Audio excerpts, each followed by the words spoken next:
Think about it.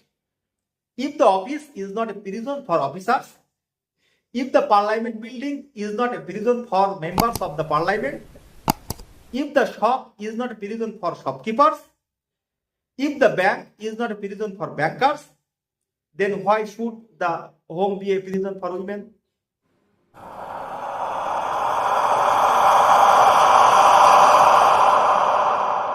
Alhamdulillah. Alhamdulillah Rabbil Alamin. Nahmaduhu wa nusalli ala rasulihil karim. Wa ala alihi wa sahbihi ajmain amma ba'd. To all the brothers and sisters who are watching my video lecture at this moment, I would like to greet you in Islamic terms. Assalamu alaikum wa rahmatullahi wa barakatuh. May peace, mercy and blessing be upon you. Today, the topic of my discussion is the veil a barrier to women? The answer is no. The veil is not a barrier to women. Women are like flowers. That is, just as flowers are attractive and charming, women are also attractive and charming like flowers.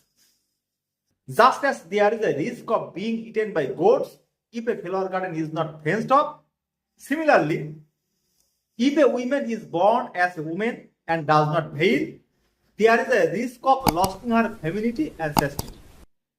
Therefore, Islam has instructed women to keep their beauty hidden from other men by veiling. For fulfilling the responsibility of motherhood, Islam has not only given women equal status with men, but has given them a place much higher than men. And the veiling practice does not mean that women are confined to the four walls of the house by creating a barrier. In the golden age of Islam, women used to treat soldiers injured in the battlefield. History says that during the era of Caliph Hazrat Umar radiallahu ta'ala anhu, a salaried female magistrate was appointed in its judicial department. She was famous for successfully settling cases in that era. Shiva bint Abdullah radiallahu ta'ala anha was so politically astute that even Hazrat Umar radiallahu ta'ala anhu used to seek advice from her. Salma radiallahu ta'ala anha was famous for her knowledge of mysticism. And Asma bint Sekund radiallahu ta'ala anha was famous for her spaces and presentations. Even today, women can participate in all activities from studying to wearing a veil.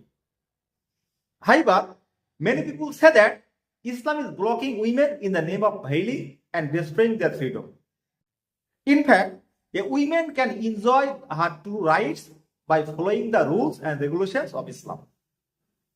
Women are not blocked by the veil, they do not lose their freedom, but rather they placed in the position of dignity. Think about it.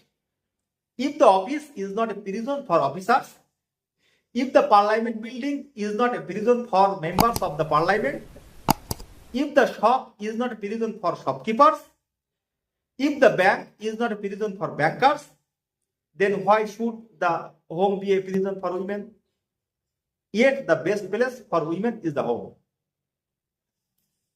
The enemies of Islam had made many plans to bring women out of the house.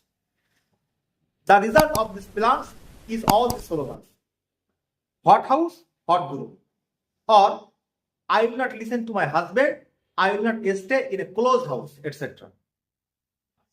Some people say that women are equal to men. Why should women be in the veil?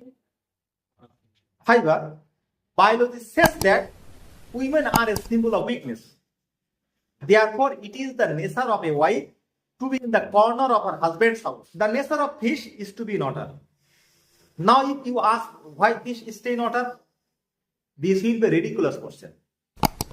If any land animal comes to pond or a river bank and announce that, "Oh, water fish, you are completely stupid. You have stayed in the water all of your life and you are deprived of the beauty of this world. Come out of the darkness inside the water." If some fish, hearing this announcement, abandon their eternal nature and come to the shore, will it benefit them? The main purpose of the veil is to keep women of weak existence at a safe distance from the primitive instincts of men, so that the balance of society is maintained. just as today's world is getting smaller due to science. Similarly, the clothes and veils of our women are getting smaller day by day due to the touch of modernity. Today, on the street, in the office, in the court, in the cinema and on TV, the condition of women is miserable everywhere. Even though the current education of women has expanded, their Islamic education has not expanded. In the name of women's freedom, the so-called progressive have made your clothes smaller and smaller. They are making your sacred bodies equivalent to commodities.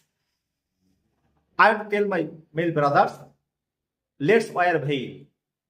If we don't wear veil and just ask them to wear veil, then it will be just crying in the forest. At the end of the discussion, I have to say on all things. Dear sister, your qualification should be based on education, skills and mentality, not through body exhibition. May Allah Almighty grant us all the ability to continue wearing a veil. Ameen.